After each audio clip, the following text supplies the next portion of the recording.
On a parlé beaucoup de qualité de vie de l'ensemble des citoyennes et des citoyens. C'est un principe qui également nous a motivés au cours des dernières années. Notre gouvernement est déterminé à léguer un Québec en bonne santé financière pour les générations futures. Celles-ci doivent avoir accès à des services publics de qualité au même titre que les générations précédentes. À une saine gestion des finances publiques s'additionne la bonne performance de l'économie québécoise, l'une des plus performantes au pays. En fait, c'est la meilleure performance économique des 20 dernières années pour le Québec.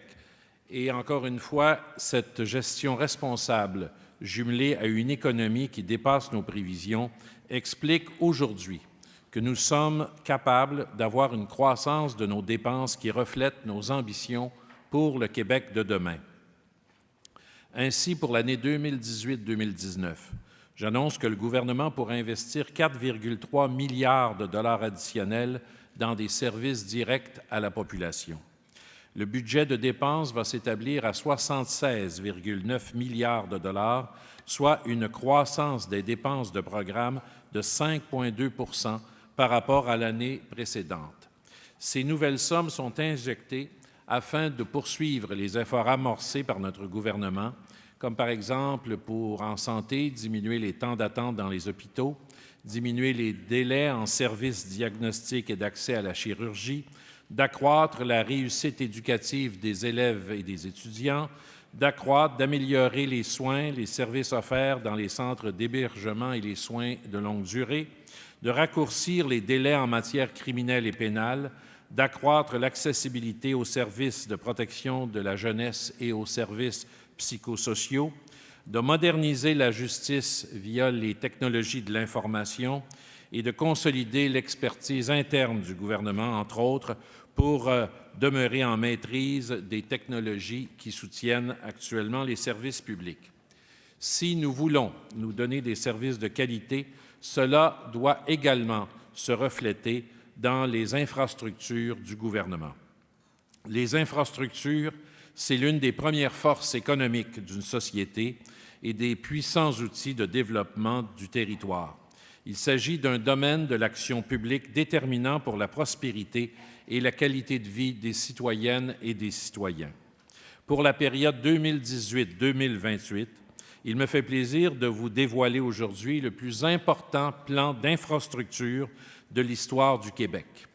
Ainsi donc, au cours des 10 prochaines années, c'est plus de 100 milliards de dollars qui seront investis dans nos hôpitaux, dans nos écoles, dans les palais de justice, nos musées, nos routes, dans des projets structurants de transport collectif, et ce, partout au Québec. Le plan québécois des infrastructures est l'effort le plus ambitieux jamais déployé par un gouvernement. Il va servir à soutenir l'économie, améliorer la qualité des services et créer les conditions propices à l'innovation, à la productivité et à la compétitivité du Québec.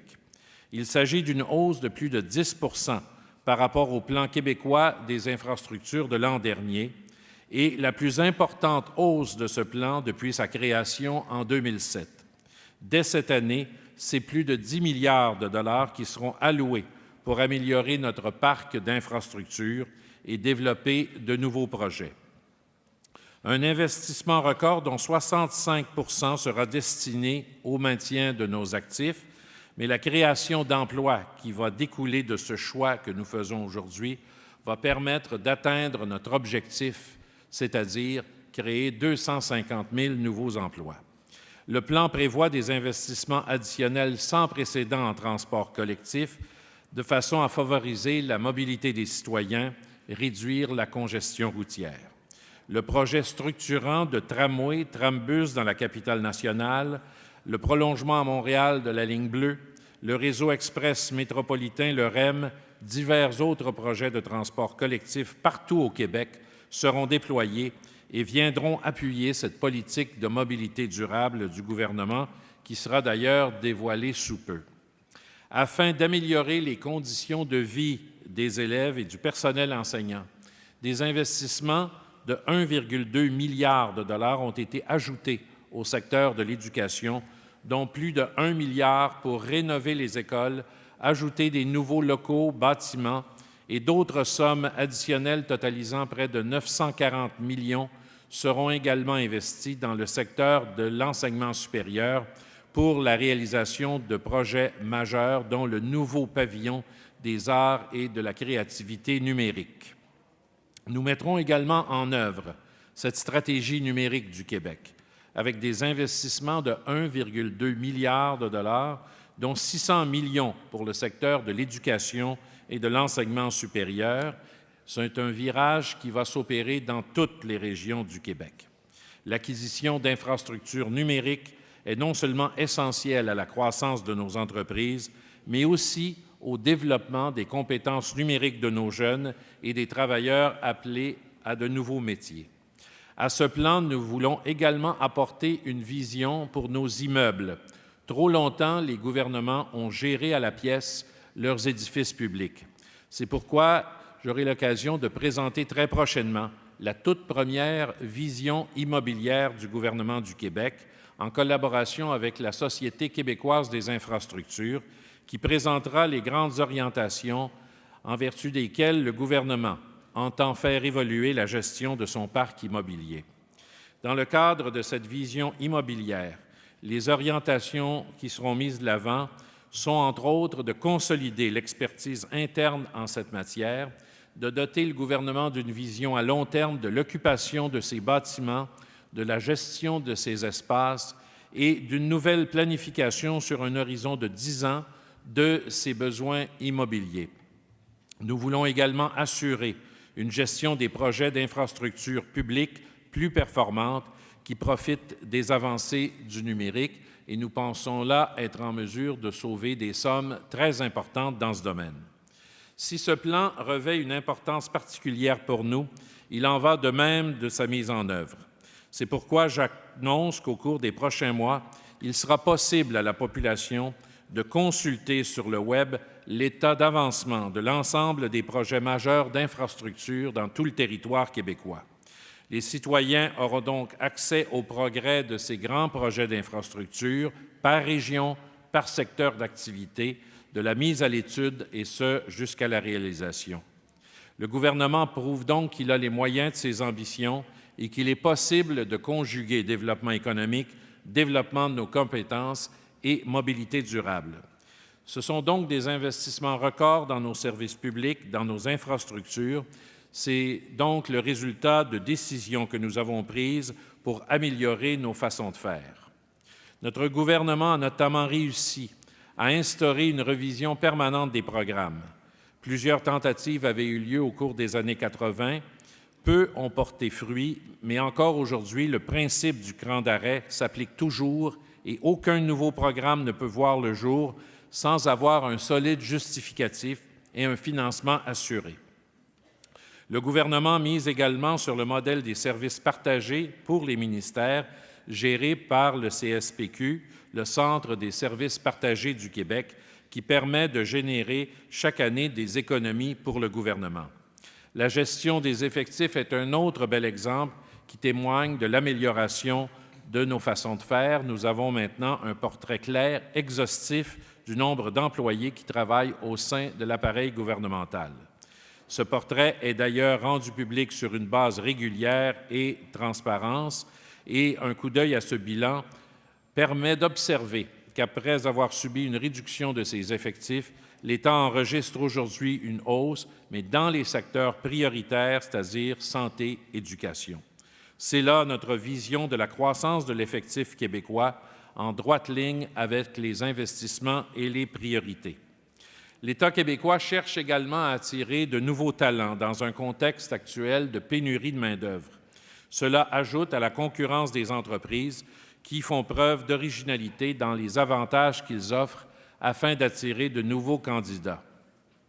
Le gouvernement du Québec est un employeur de choix, mais il doit également innover s'il souhaite demeurer dans la course. On doit travailler sur la conciliation travail-famille, l'aménagement des espaces de travail, la place des nouvelles technologies, la diversité de la fonction publique sont autant d'éléments qui font partie de notre réflexion pour l'élaboration d'une nouvelle stratégie des ressources humaines qui sera dévoilée au cours des prochains mois. Sur le plan de gestion des ressources humaines, l'autre point majeur est le règlement de nos conventions collectives. Maintenant, les conventions collectives ont été renouvelées à 99,9 % auprès des employés de la fonction publique, en tenant compte de l'entente de principe conclue la semaine dernière avec les 18 500 professionnels du gouvernement. Ces ententes négociées sont importantes pour nous parce qu'elles vont assurer pour l'avenir une stabilité, une prévisibilité financière pour le gouvernement, parce que la rémunération représente à elle seule 60 % des dépenses de programme. En matière d'avancée numérique, le gouvernement est également conscient que des efforts doivent être consentis pour faciliter les interactions avec la population. Les gens transigent désormais de plus en plus avec leurs tablettes, leurs portables, et l'État doit s'adapter à cette réalité. Il y aura donc une douzaine de projets d'optimisation des services qui seront mis de l'avant au cours des prochaines années. Nouveaux services en ligne de prise de rendez-vous médicaux accessibles à la grandeur du Québec. Les personnes vivant avec un handicap et leurs familles auront accès à un guichet unique pour évaluer les critères d'admissibilité aux programmes gouvernementaux, simplifiant ainsi de lourdes démarches administratives. Pour les parents, un guichet unique simplifiera l'accès à la déclaration de naissance, à l'assurance parentale, à l'ensemble des différentes démarches. Présentement, on a calculé que lors d'un décès, 39 actions doivent être réalisées. Cette procédure sera simplifiée grâce à un nouveau guichet multiservice. L'ensemble des services gouvernementaux sera accessible en ligne par un seul code d'accès unique.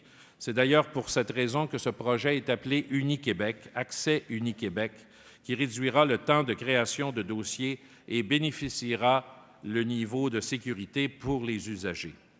Enfin donc, je rappelle que les décisions qui sont prises aujourd'hui sont celles qui permettront de bâtir le Québec de demain. Le Québec est un endroit qui offre de nombreuses possibilités, tant pour les individus que pour les entreprises.